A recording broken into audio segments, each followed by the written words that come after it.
जय गजानन जयतु संस्कृतम। नमस्यामो देवान् ननु हत विधेस्तैपि वशगाः विधिर्वन्द्यः सोऽपि प्रतिनियत कर्मैक फलदः फलं कर्मायत्तं यदि किम् अमरैः किं च विधिना नमस्तत्कर्मेभ्यो विधिरपि न येभ्यः प्रभवति। महाकवी भर्तृहरी आपल्या नीतिशतकमच्या शेवटच्या पद्धतीकडे वळत आहेत। कर्म पद्धती आपल्या समोर ठेवतायत। वेगवेगळ्या प्रकारच्या सुभाषितांच्या संग्रहाला आपण पद्धती असा शब्द वापरला। वेगवेगळ्या 9 पद्धती आतापर्यंत आपण पाहिल्या। शेवटची पद्धती कर्म पद्धती आपण पाहतोय। त्यानंतर काही संकीर्ण सुभाषित असं करत आपला हा ग्रंथ संपूर्ण होणार आहे। या कर्म पद्धतीवर म्हणजे शेवटच्या पद्धतीवर आपण येऊन पोहोचलो। किती मजेदार रचना आहे लक्षात घ्या। कोणताही उपदेश जेव्हा करायचा असतो, कोणतीही गोष्ट जेव्हा सांगायची असते, तेव्हा सगळ्यात महत्वाची गोष्ट आपण सगळ्यात शेवटी सांगतो, कारण त्याच प्रभावाने माणूस बाहेर पडावा ही भूमिका असते। मग ग्रंथाच्या शेवटी कर्म पद्धती सांगण्याची ही जी रचना आहे ना, ती रचनाच स्वतःमध्ये आपल्याला सांगत आहे की महाकवी भर्तृहरींच्या दृष्टीने सर्वाधिक महत्वाची गोष्ट कोणती असेल तर मानवी जीवनात कर्म हीच गोष्ट आहे। तुम्ही तुमच्या कर्माला सोडायचं नाहीये। जे विहित कर्म आहे, जे शास्त्रशुद्ध कर्म आहे, जे धर्माने सांगितलेलं कर्म आहे, त्यानुसार माणसाच्या जीवनाची रचना असली पाहिजे, हाच सिद्धांत मांडायचा आहे। म्हणून कायम लक्षात ठेवा, भारतीय संस्कृती कुठेही तुम्हाला कर्महीनता सांगत नाही, कर्म परान्मुखता सांगत नाही। ते कर्मरतताच आपल्या समोर ठेवत असतात, कर्म योगच मांडत असतात। फक्त व्यवस्थित लक्षात घ्यायचंय, आपले कर्म योग झाले पाहिजे। नुसते काहीतरी काम करत राहणे नाही, हा शब्द आपण सातत्याने वापरून गुळगुळीत केलेला असतो। म्हणजे सतत काहीतरी काम करणाऱ्याला सहज बोलताना कर्मयोगी असा शब्द आपण वापरतो। इतका साधा शब्द नाहीये। ज्याचं कर्म योग झालेलं आहे, जो सतत कामात आहे, त्याला कर्मरत म्हणता येईल फार तर, कर्मयोगी नाही। लक्षात घ्या, कर्मयोगी याचा अर्थ ज्याच्या कर्माचा योगात रूपांतर होतं। योग शब्दाचा अर्थ आहे जुळणे, आणि कशाशी जुळायचंय त्याचं उत्तर आहे भगवंताशी जुळायचंय, आनंदाशी जुळायचंय। ज्याचं कर्म स्वतःच्या जीवनात आनंद निर्माण करतं आणि ज्याचं कर्म इतरांना आनंद मिळवण्यासाठी प्रोत्साहित करतं, त्यासाठी मार्गदर्शन करतं आणि साह्य करतं, त्याला कर्मयोगी असं म्हणत असतात। कर्माची शेवटी रचना मांडताना महाकवी भर्तृहरी आपल्याला या गोष्टीकडे आपलं लक्ष वेधत आहेत, न सांगता आपल्याला सांगत आहेत। लक्षात ठेवा, सगळ्या गोष्टी सांगितल्या, सगळ्या समजून घ्या। आज्ञ पद्धतीपासून वेगवेगळ्या गोष्टी आपल्या समोर ठेवल्या। पैशाचं महत्व सांगितलं, शीलाचं, धैर्याचं महत्व सांगितलं, परोपकाराचं महत्व सांगितलं। या सगळ्याचं अधिष्ठान कर्माचं आहे, हे ते शेवटी आपल्या समोर सांगतायत। आणि म्हणून त्या कर्माचं महत्व सांगायला त्यांनी सुरुवात केली। स्वाभाविक त्या कर्मालाच जणू काही दैवत्व दिलेलं आहे। हे दैवत्व जी पद्धती आहे ना, ती व्यवस्थित समजून घ्या। इथे देव म्हणणे म्हणजे काहीतरी देव भोळेपणा असं जे आपल्याला येता वाटत राहतं ना, तशी भूमिका नसते। दैवत्व याचा अर्थ दिव्यत्व, श्रेष्ठत्व आणि मग उपास्य असणे, याचा अर्थ त्यासाठी आपली प्रयत्नशीलता असली पाहिजे, हे सांगण्यासाठी देव केलेलं असतं। त्यांचा आदर्श अखंड डोळ्यासमोर असणे ही भूमिका। म्हणून सतत डोळ्यासमोर कर्माचाच आदर्श असला पाहिजे। म्हणून कर्मालाच भगवतुल्य मानून त्याच्या नमस्काराची भूमिका सुरुवात करतायत, वंदन करतायत। आणि मग सांगताना मात्र हे सगळ्यांपेक्षा श्रेष्ठ आहे हे सांगत गेले। पहिल्यांदा सांगितलं देवतेंचा विचार करताना बाकी देवांचा जो विषय असतो तिथून सुरुवात केली। नमस्यामो देवान, देव शब्दाला बहुवचन वापरलं। वेगवेगळ्या ज्या देवतांची आपण उपासना करतो, पूजा अर्चा करतो, या अर्थाने तो शब्द म्हटलाय नमस्यामो देवान। जर आपण देवतांना नमस्कार करणार असू, अशा अर्थाने तो शब्द आहे। जर आपण आपल्या विविध उपास्य देवतांना नमस्कार करणार असू तर लक्षात घ्या, ननुहात विधेस्तेपि वशगाः, त्या सगळ्या देवता सुद्धा नशिबाच्या हवाली असतात। त्या सगळ्या देवता नशिबाच्या नुसार चालतात। इथे देवता म्हणत असताना उपास्य तत्व या अर्थाने शब्द वापरलाय. जसं भगवान रामचंद्रांची उपासना आपण करतो, भगवान श्रीकृष्णाची उपासना आपण करतो, तेही विधी म्हणजे दैवाच्या हातात आहे की नाही, त्यांच्याही नशिबात दैवाचा खेळ लिहिलेलाच आहे. भगवान रामचंद्र जेव्हा तो भरत भेटीला येतो त्यावेळी आलेल्या भरताला जेव्हा भरत म्हणतो की हे सगळं दुर्दैवानी होतंय, तो म्हणतो नाही. भगवान रामचंद्र उपदेश करतात, खेळ चाललासे माझ्या पूर्व संचिताचा. काय सुंदर रचना आहे, लक्षात घ्या. मी जे पूर्वी संचित केलेलं आहे तेच माझ्या वाट्याला आलंय, म्हणून न दोषी तात न मात दोषी. ही जी भूमिका आहे ती आपल्याला समजून घेतली पाहिजे. कर्माची नेमकी रचना आपल्या समोर सांगतायत, म्हणून देवता सुद्धा नशिबाच्या हवाली आहेत. त्यांच्या नशिबात सुद्धा जे लिहिलं ते त्यांनाही टाळता येत नाही. मग मला सांगा, जर देवता स्वतःचं नशीब बदलवत नसतील, बदलवू शकत नाहीत, हा भाव नाहीये त्यातला, तो व्यवस्थित समजून घ्या. नाही तुम्ही म्हणाल याचा अर्थ ते कुठंतरी पराधीन आहेत का? बिलकुल नाही. या जगाचं स्वरूप सांगण्याकरता ते त्या गोष्टी स्वीकारतात. आणि म्हणून आपल्या लक्षात येईल की जर भगवान स्वतःचं नशीब बदलत नसेल तर तो विनाकारण नुसतंच कामधाम सोडून, कर्म सोडून जर त्याची पूजा केली तर आपलं नशीब बदलेल, ही कल्पना डोक्यातून काढून टाकावी, एवढाच त्यातला भाग आहे. उपासना फार महत्वाची, त्याच्यावर वेगळ्या पद्धतीने निरूपण असतं. पण नुसतीच उपासना मी करत बसलो आणि विहित कर्म सोडून दिले तर फळ मिळणार नाही. म्हणजे एक उदाहरण सांगतो सरळ, माझ्या स्वतःच्या जीवनाचं. समजा मी प्राध्यापक आहे, अत्यंत उपासना मला आवडीची असेल, पण म्हणून मी जर वर्गाचे तासिका सोडून देऊन घरी पूजा करत बसलो तर प्राचार्य मला पत्र पाठवल्याशिवाय राहतील का? साधा हिशोब आहे. ती भूमिका समजून घ्यायची. उपासना वेगळ्या पद्धतीचं मूल्य आहे, कर्म आपल्या जागी महत्वाचं आहे आणि कर्माच्या आधारेच उपासना फल देत असते.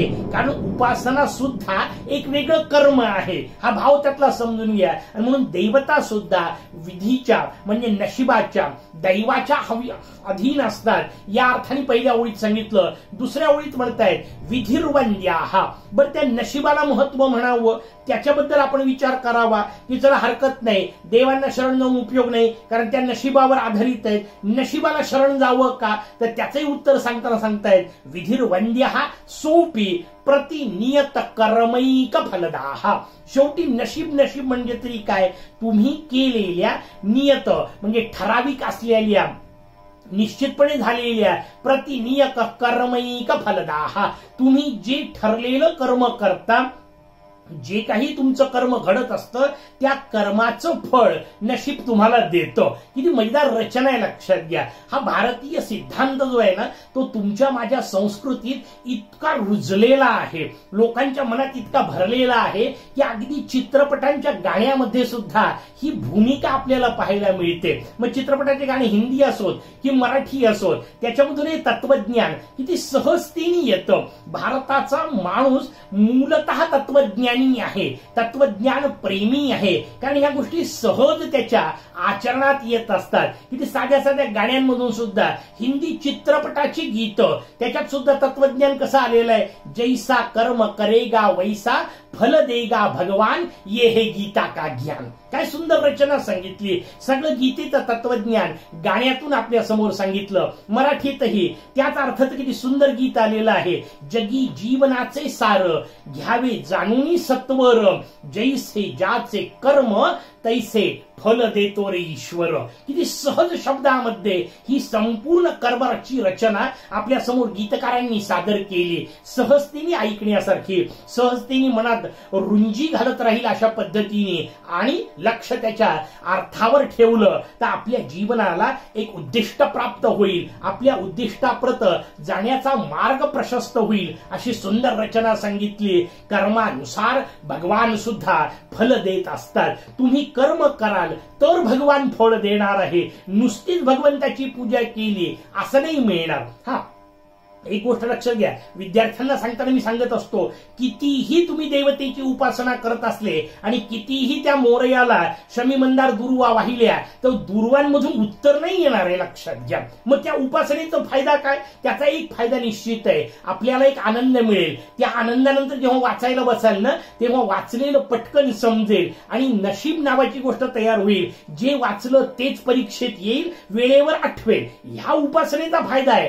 पण तुम्ही म्हणा मी नुसतीच उपासना करतो न वाचता पेपरला जातो, असं कधीही होणार नाही. वेळेवर त्यातून नाही निघणार आहे. कोणतीच गोष्ट ही व्यवस्थित समजून घेतली पाहिजे. असा फालतू भोळा भाव तुमच्या माझ्या संस्कृतीने सांगितलेला नाही की मारुतीच्या मंदिरात चक्रा मारल्या आणि मारुतीला 108 प्रदक्षिणा केल्या की गणिताचा पेपर सोपा जातो, असं काही होत नसते. ही बालबुद्धी आहे, लक्षात घ्या. एवढंच होईल, तुम्ही जे वाचलेलं आहे ते तुम्हाला व्यवस्थित समजेल, ते तुम्हाला व्यवस्थित लिहिता येईल. हा एवढा भाग निश्चितपणे होईल, कारण त्याच्या मागे ते अधिष्ठान आहे, ही भावना काम करते. तो भाव आपल्याला समजून घ्यायचा आहे. नेमकं इथं आपल्याला ते सांगताय, प्रतिनियत कर्मैक फलतः.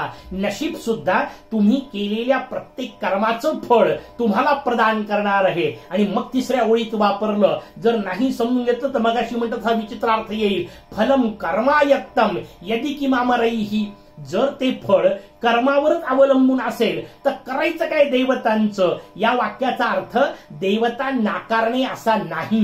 व्यवस्थित समजून घ्या, उलटी गडबड होते. आपण हे वाक्य वापरताना असे वापरतो, नाही तर कर्मावरच सगळं अवलंबून आहे, आम्ही आमचे कर्म व्यवस्थित करतो, आम्हाला देवफेव काही नको, ही भावना निर्माण होऊ शकते. नाहीये. कशा करता दैवी अधिष्ठान? भाव समजून घ्या. कर्म जरी आपल्यालाच करायचे असले, जरी कर्मच करायचे असले, कर्माचेच फळ मिळायचे असले तरी कर्माच्या बाबतीत एक गोष्ट लक्षात घ्या, कर्म त्याच वेळी व्यवस्थित होतात ज्यावेळी कोणीतरी कर्म नियंता असतो. व्यवहारातलं उदाहरण सांगतो म्हणजे आपल्याला नेमकेपणाने लक्षात येईल. ह्या देशामधली असलेली घटना आपण सगळ्यांनी निर्माण केली, तसंच लिहिलं. ही भारताची घटना आम्ही भारताचे नागरिक आम्ही तयार करून आमची आम्हाला लावून घेतोय. वाक्याचा अर्थ आपली आहे की नाही? मग मला सांगा, जर ही घटना आपणच तयार केली असेल, जर ही घटना आपली असेल, जर ही घटना आपल्यासाठी आहे याच्यावर आपला विश्वास असेल तर चौकात पोलीस असायची काय गरज आहे? गरजच नाहीये. वास्तविक मग मी त्यावेळी माझी घटना आहे, त्या घटनेने मला सांगितलंय रस्त्याच्या डाव्या बाजूने जायचं, त्या घटनेने मला सांगितलंय लाल लाईट लागला की थांबायचं. हे आतमध्ये मुरलं पाहिजे. हे मुरलेलं असतं का? त्याचं उत्तर आहे नाही. कर्म करतो माणूस केव्हा? जेव्हा समोर पोलीस दिसतो तेव्हा तो माणूस आपोआप थांबतो, मग व्यवस्थित नियम पाळतो. नियम त्याला माहीतच असतात, पण कोणीतरी पाहणारा आहे म्हटलं की ते माहिती असलेली नियम आचरल्या जातात. ही जी रचना जगाची आहे ना, तीच रचना ईश्वरी शक्तीची आहे. ईश्वर कशा करता मानायचा? त्याचा भावच हा आहे की तो कर्म फल दाता या अर्थाने कर्म नियंत्रक आहे. तो जो नियंत्रणाचा भाव आहे ना तो फार महत्वाचा आहे. मग नियंत्रण हे जसं लागतं, बाहेरून लागणारं नियंत्रण हे तात्पुरतं असतं, टिकत नाही. त्याला पळवाटा शोधल्या जातात. ईश्वरी शक्ती हे अंतर्गत नियंत्रण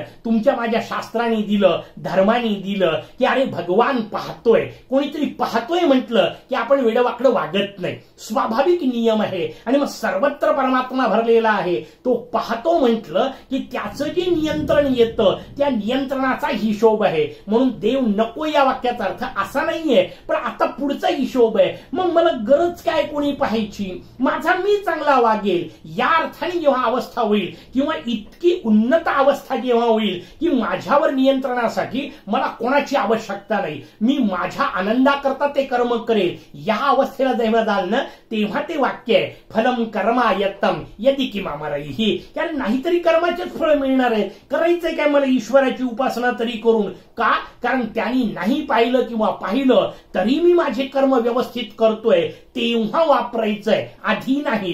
किंच विधिना. दैवाचं तरी काय करायचंय? कारण असे जे कर्मयोगी असतात ना ते काही मिळवायसाठी नाही करत, दैव शब्दाचा अर्थ शेवटी काहीतरी मिळवणे आहे. माझ्या नशिबाचा विचार मी केव्हा करील, त्या नशिबातलं मला मिळावं म्हणून नशिबावर आपण जातो. पण हे कर्मयोगी जे आहेत ते काहीच मिळवायचं नाहीये. नमे कर्म फले स्पृहा, ही जी भगवान श्रीकृष्णांनी रचना स्वतःची सांगितली, ती अवस्था जेव्हा येईल ना तेव्हा ते खालची तिसरी ओळ आहे, फलम कर्मायत्तम यदि किमामरैहि किंच विधिना. इतरांनी नाही, इतरांनी त्या गोष्टीचाही उपयोग करायचा आणि कर्म करत राहायचे. आणि म्हणून शेवटी वापरलं नमस्तत् कर्मेभ्यो, त्या कर्माला वंदन असो, कारण शेवटी महत्व त्याला द्यायचंय, ते कर्म करण्याकरता प्रेरित करायचंय. म्हणून नमस्तत् कर्मेभ्यो, त्या कर्माला नमस्कार असो. विधिरपि नयेभ्यः प्रभवती, भगवान सुद्धा विधी सुद्धा म्हणजे नशीब सुद्धा त्याला ओलांडून जात नसेल तर त्या कर्माला नमस्कार असो. वाक्याचा अर्थ